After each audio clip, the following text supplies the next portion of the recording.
sabunnya. Jadi kalau kita banyak baca istighfar dan sholawat, seperti orang yang mandi pakai sabun badannya bersih, setelah itu memakai parfum sehingga badannya wangi. Dulu ada ulama namanya Imam Hasan Al-Basri. Beliau kedatangan tamu 3 orang. Tamunya tiga-tiganya punya masalah. Jadi namanya kiai, namanya ulama, sudah takdirnya sejak zaman dulu tamunya itu orang-orang yang punya masalah. Kalau sudah masalahnya selesai, rata-rata lupa sama kiai. Imam Hasan Al-Basri ini kedatangan tamu, apa kata tamunya? Tamu yang pertama bilang, ya Imam, sawah saya ini banyak, lega, tapi tidak ada yang bisa ditanami karena nggak ada airnya. Hujan lama tidak turun, irigasi dan sungainya tidak ada airnya sehingga sawahnya mati, tidak produktif. Biar sawah saya subur bisa ditanami dan menghasilkan, saya harus bagaimana? Kata Imam Hasan Al-Basri, pulang ke rumah, nanti sampai di rumah mulai hari ini banyak baca istighfar. Banyak baca apa, Bu? Bu? Sudah makan? Sudah makan? Oh belum. Belum kalau suaranya lemes. Banyak baca istighfar. Tamu yang pertama pulang, tamu yang kedua bilang, ya Imam, saya ini penyakitan sudah bertahun-tahun, penyakitnya gak hilang-hilang sampai sekarang, dokter gak ada yang sanggup. Sakitnya apa? Dilihat badannya sehat-sehat saja. Kata tamunya, sakit saya ini namanya sakit melarat. Penyakitnya namanya penyakit melarat. Jadi melarat bertahun-tahun kok gak sembuh-sembuh. Biar penyakit melaratnya hilang, saya harus bagaimana ya? Kata Imam Hasan Al-Basri, ya sudah, sekarang kamu pulang, nanti sampai di rumah banyak baca istighfar, insya Allah penyakit melaratnya hilang. Tamu yang ketiga datang, ya Imam, saya ini juga pengen menyampaikan persoalan, pengen minta solusinya. Apa persoalan sampean? Saya ini sudah menikah bertahun-tahun, ikhtiar bikin anak hampir tiap hari. Kadang siang, kadang malam, kadang siang iya, malam iya. Tapi gak jadi-jadi ya Imam. Biar saya ikhtiar bikin anak jadi bagaimana? Kata Imam Hasan Al-Basri, sekarang kamu pulang, ikhtiar bikin anaknya diteruskan, ditambahi wiridnya banyak baca. Setelah tamunya tiga-tiganya pulang, Imam Hasan Al-Basri ditanya oleh muridnya, Pak Kiai, tadi saya menyaksikan tamunya datang ke panjenengan, persoalannya beda-beda, kok solusinya sama? Yang sawahnya kering ya istighfar, yang melarat gak hilang-hilang ya istighfar, sampai bikin anak gak jadi suruh istighfar. Kok bisa seperti itu? Kata Imam Hasan Al-Basri, afala taqra kitab Allah, apa kamu gak baca Quran? Qala bala, iya ya Imam, saya baca Quran. Akhirnya Imam Hasan Al-Basri membaca firman Allah dalam Al-Quran. Surat apa cari sendiri, ayat berapa cari sendiri, tapi di Quran. Apa kata beliau? Beliau membaca firman Allah, faqultu astaghfiru rabbakum innahu kana ghaffara yursilis samaa'a 'alaikum midrara wa yumdidkum bi amwalin wa banina wa yaj'al lakum jannatin wa yaj'al lakum anhara. Faqultu, maka aku katakan, istaghfiru, beristighfarlah kalian, Rabbakum, kepada Tuhan kalian, innahu, sesungguhnya Rabbakum itu karena ada siapa Rabbakum itu Ghafar, yang maha mengampuni segala dosa. Orang kalau sudah beristighfar, maka istighfarnya akan berbuah. Apa buahnya? Yang pertama, yursilis samaa'a 'alaikum midrara, Allah akan kirimkan air hujan yang lebat untuk kalian.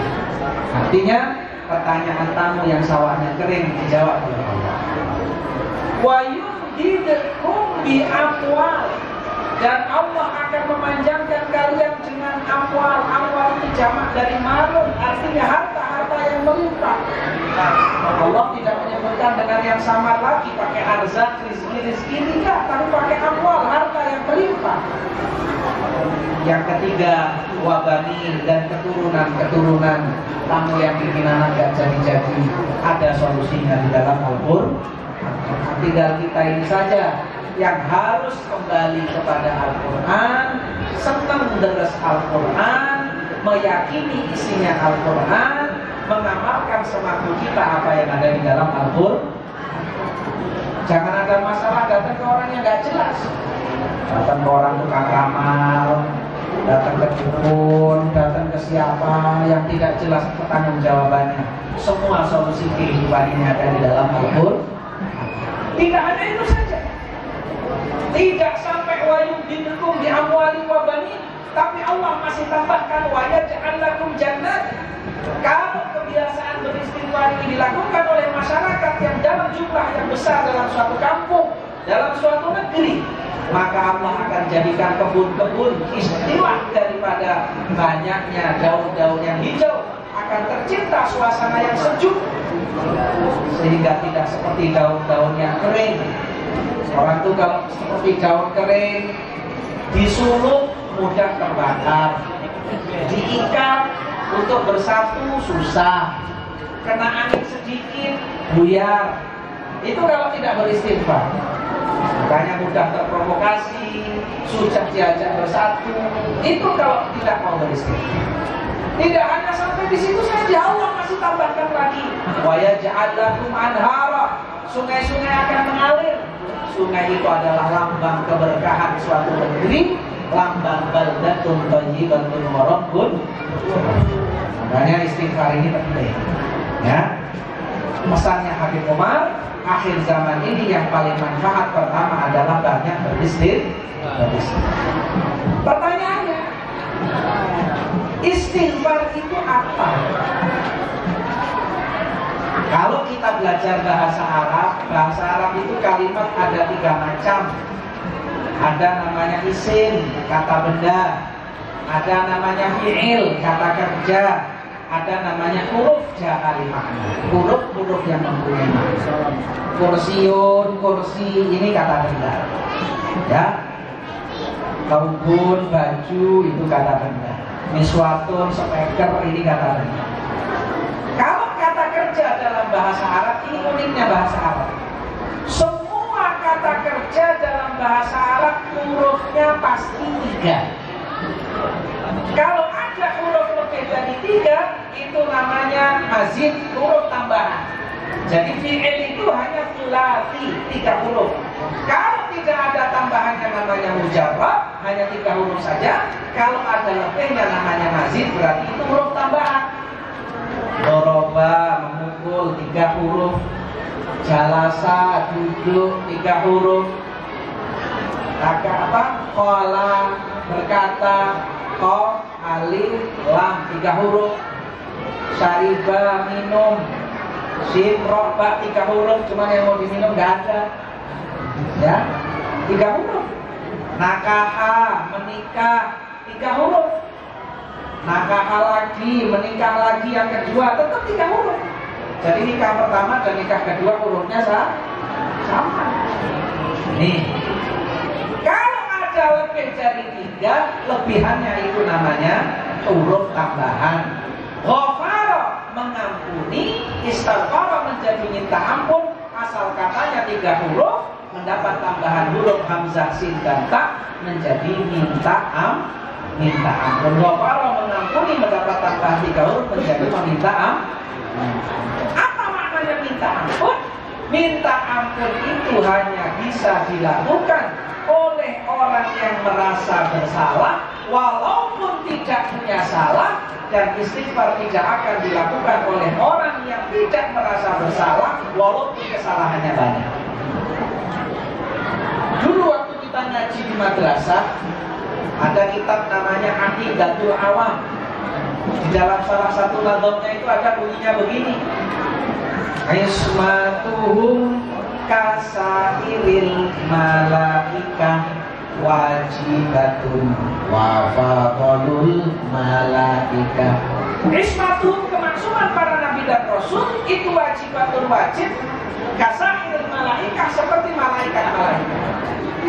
Nah, ismatuhum kasairil malaikah itu wajibatun, wajib, wa fadlul, bahkan mereka derajatnya para nabi dan rasul ini melebihi daripada derajatnya malaikat. Apa artinya maksud? Maksud itu adalah orang yang terpelihara dari segala dosa, kecil maupun besar, sengaja maupun tidak sengaja. Para nabi dan rasul itu tidak punya dosa. Ada yang tanya, Kiai, kalau Nabi Adam itu ceritanya bagaimana kok bisa diusir dari surga? Bukankah itu berbuat dosa? Nabi Adam ditakdirkan oleh Allah untuk punya keturunan. Surga bukan tempatnya orang berketurunan, sehingga Nabi Adam untuk menurunkan keturunannya harus pindah tempat dari surga ke bumi. Pindah tempat dari surga ke bumi tanpa wasilah, maka wasilahnya adalah dengan syajaratul khuldi. Makan buah khuldi itu adalah bagian daripada wasilah perpindahan Nabi Adam dari surga ke bumi.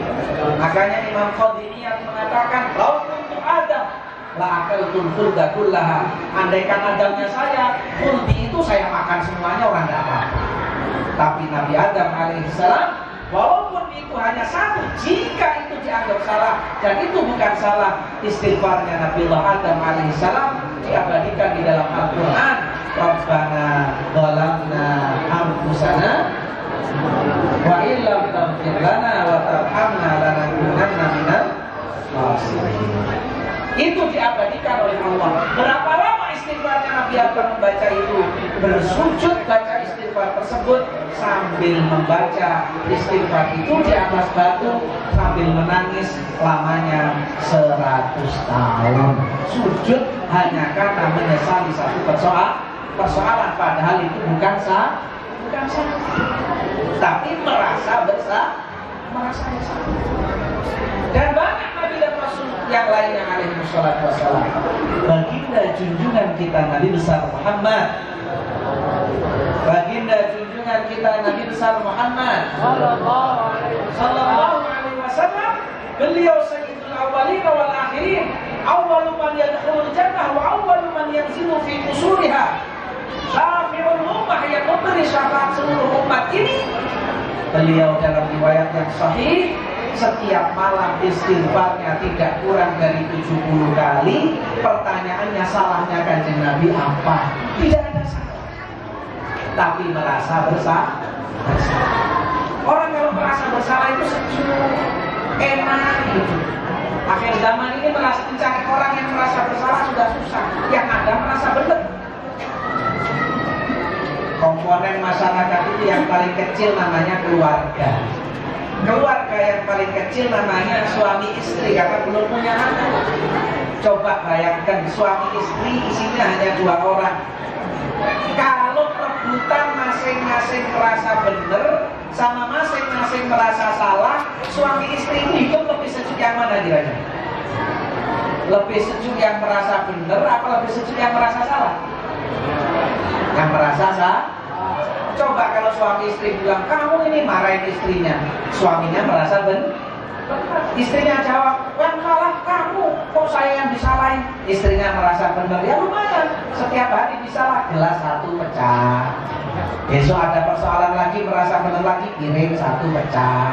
Terakhir, kalau sudah merasa benarnya, nanti sudah memuncak, kompornya yang meleduk. Itu kalau merasa benar. Tapi kalau 2 orang merasa salah masing-masing, suaminya bilang, sudahlah deh, maafkan, tadi ada persoalan begini yang salah saya. Kata istrinya, enggak, mas kepala keluarga sudah banyak, capek situ, tadi yang salah saya. Ada enggak kira-kira? Suaminya merasa salah, istrinya merasa salah. Akhirnya akur kan? Ya sudah, tidur bareng, selesai urusan. Kalau yang merasa benar, ujungnya kan kompornya yang rusak.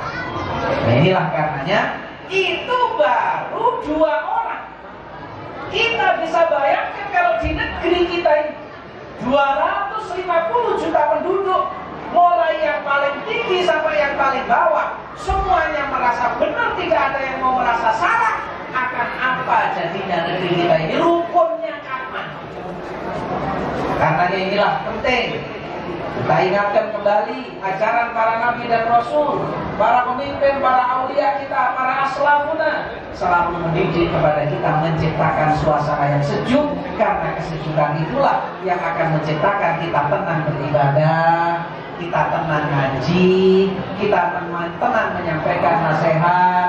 Ketika tercipta suasana yang nyaman dan sejuk di negeri kita ini, nah, mari kita bersama-sama semuanya bareng dalam rangka menciptakan kesejukan ini. Jangan melulu menjadi orang yang merasa benar. Insya Allah, Allah zat yang maha tahu. Walaupun kita merasa salah, kita benar, akan dibenarkan oleh Allah Subhanahu wa Ta'ala. Kalau kita merasa benar tapi ternyata kita salah, Allah juga akan tidak diam, pasti akan menyalahkan kita. Itu hukum yang sebenarnya. Kita hanya menjadi manusia, memberikan yang terbaik dalam kehidupan berbangsa dan bernegara. Jadi itu makanya kata Habib Umar bin Abdurrahman Al-Attas, akhir zaman itu yang manfaat yang itu. Yang pertama, kafratul istighfar ana al-laili wa atrafan. Yang kedua, wassalah ala nabiyil muhtar, dan salawat kepada baginda junjungan kita Nabi besar Muhammad